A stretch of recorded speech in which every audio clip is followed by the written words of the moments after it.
శుభమస్తు కార్యక్రమంలో గృహ బలం అంశానికి స్వాగతం. ఇంటి యజమాని రాశి యొక్క ఫలితాన్ని అనుసరించి గృహవాస్తు రీత్యా ఆ ఇంటి యజమాని ఆచరించేటువంటి విశిష్టవంతమైనటువంటి లక్షణాలు ఆ గృహానికి సర్వ విధాలా కూడాను శ్రేయోదాయకవంతమైనటువంటి ప్రభావాల్ని కలిగిస్తాయి అని భావన చేస్తూ మేషరాశి నుంచి కూడాను ఇప్పటి వరకు రాసుల యొక్క ఫలితాంశాల తత్వాన్ని గృహవాస్తురీత్యా మనం తెలుసుకుంటూ ఉన్నటువంటి తరుణంలో చివరి రాశి అయినటువంటి మీనరాశి యొక్క ఫలితం వాస్తురీత్యా ఏ తీరున సహకరిస్తుంది అనేటువంటి విషయాన్ని ఒక్కసారి అంచనా వేసుకున్నట్లయితే గృహ యజమాని మీనరాశికి సంబంధించిన వ్యక్తి అయినప్పుడు అతడు ఆచరించవలసినటువంటి సూత్ర ప్రాతిపదిక వాస్తురీత్యా ఏ తీరున సహకరిస్తుంది అనేటువంటి విషయాన్ని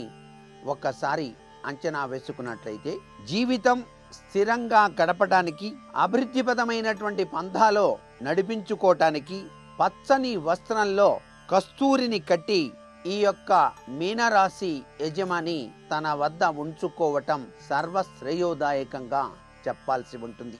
ఉత్సాహంగా ఉందామనుకున్నా ఉత్సాహం లేకపోవటం, ఏ పనిలో కూడాను తన మనస్సును లగ్నం చేయలేకపోవటం లాంటి లక్షణాలు కనుక ఇంటి యజమానికి కనుక ఉన్నట్లయితే శుక్రవారం నాడు దుర్గాదేవి గుడికి వెళ్లి నేతి దీపం వెలిగించవలసి ఉంటుంది సుమా. తెలుపు రంగు వస్త్రాలు అధికంగా ఈ యొక్క మీనరాశి యజమాని ధరించవలసి ఉంటుంది. ఏకాగ్రత కనుక చెదిరిపోతూ ఉన్నట్లయితే, ప్రతికూలత అధికంగా ఎదురవుతూ ఉన్నట్లయితే సోమవారం పచ్చి పాలలో తేనె కలిపి పరమేశ్వరుణ్ణి అభిషేకించటం సర్వత్రా కూడా శుభదాయకవంతమైన ప్రభావాన్ని ఈ యజమానికి కలిగింప చేయటానికి ఆస్కారం ఎంతైనా ఉంటుంది సుమా.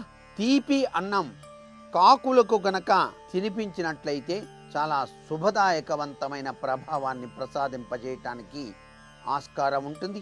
దాంపత్య జీవితంలో ఒత్తిడి గనక ఎక్కువగా ఉన్నట్లయితే బుధవారం నాడు నీటిలో పటిక కలిపి స్నానం చేయటం ఈ యొక్క యజమానికి సర్వత్రా కూడాను శుభాన్ని కలిగింపచేస్తుంది. ఇంటి ముఖద్వారంలో ఆకుపచ్చని మొక్కలు నాటటం ఈ యొక్క మీనరాశి యజమాని చేయటం తప్పనిసరిగా గ్రహించవలసి ఉంటుంది. ధనం తగుమాత్రంగా సంపాదించిన కూడబెట్టటం కష్టంగా ఉంటే ఇనుప పెట్టెలో నీలం రంగు వస్త్రం తప్పనిసరిగా పరచాలి. ఇనుము, తోలు వస్తువులు శనివారం నాడు మాత్రం కొనకుండా జాగరూకత వహించాలి. ప్రత్యేకమైనటువంటి సమయాలలో పసుపు పచ్చని వస్త్రాలు ధరించండి. ఈ ఇంటి యజమానికి సర్వశ్రేయోదాయకం అవుతుంది. వివాదాలతోనూ ప్రమాదాలతోనూ డబ్బు ఎక్కువ ఖర్చయిపోతూ ఉంటే రొట్టెలకు నూనె వ్రాసి కుక్కకు తినిపించడం సర్వ విధాల శ్రేయోదాయకంగా భావించాల్సి ఉంటుంది. రొట్టెలు, బెల్లం గురువారం ప్రాతకాల సమయంలో గోమాతకు తినిపించాల్సి ఉంటుంది. 5 పసుపు కొమ్ములు నీటిలో వదలటం కూడాను చాలా మంచిది. శనగపప్పు, బెల్లం ఒక వస్త్రంలో మూటగట్టి గురువారం నాడు నీటిలో వదలటం మాత్రం ఈ యొక్క మీనరాశి యజమాని చేసినట్లయితే సర్వత్రా విజయోస్తు జరిగి తీరుతుంది. అంతేకాకుండా ఆవుకు వరుసగా 21 గురువారాలు బూందీ లడ్డు తినిపించినట్లయితే చక్కటి యోగవంతమైన ప్రభావంతో జీవించటానికి ఆస్కారం ఉంటుంది. భోజనంలో పసుపు పచ్చ పదార్థాలు ఎక్కువగా తీసుకోవాలి. లక్ష్మీ సాధన, విష్ణుమూర్తి సాధన ఈ యొక్క మీనరాశి యజమాని చేయటం తప్పనిసరిగా గ్రహించవలసి ఉంటుంది. ఇంటి ముంగిట మారేడు చెట్టు గనక ఉన్నట్లయితే ఆ మారేడు దళంపై గంధాన్ని వ్రాసి పరమేశ్వరునికి గనక అర్పించినట్లయితే సర్వవిధ శ్రేయోదాయకవంతమైనటువంటి కుటుంబ సౌఖ్యం, ఆర్థిక అభివృద్ధి, జీవితంలో విజయోస్తు తత్వంలో అతడు తన బాధ్యతలను, బరువులను సక్రమంగా నెరవేర్చడానికి కూడా ఆస్కారం ఎంతగానో ఉంటుంది.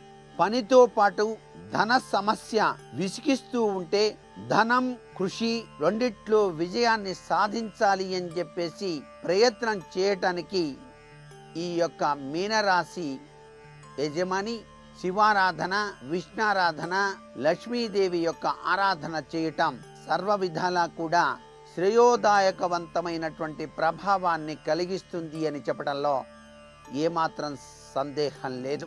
శుక్రవారం నాడు దొడ్డి వాకిలి మూసివేసి సాయం సంధ్యా సమయంలో 5 ఒత్తులతో కూడినటువంటి నేతి దీపాన్ని చక్కగా తన గృహంలోని పూజా మందిరంలో వెలిగించి పాలలో పంచదార గాని పటిక బెల్లం కానీ వేసి లక్ష్మీదేవికి గనక నైవేద్యంగా సమర్పించి ఆ పాలను ఆ ఇంటి యజమాని స్వీకరించినట్లయితే సర్వత్రా కూడాను అతని ఆశలు, ఆశయాలు, కోరికలన్నీ కూడా సిద్ధింపచేసుకోవటానికి చక్కటి అవకాశం ఎంతైనా ఉంటుంది అని చెప్పచ్చు.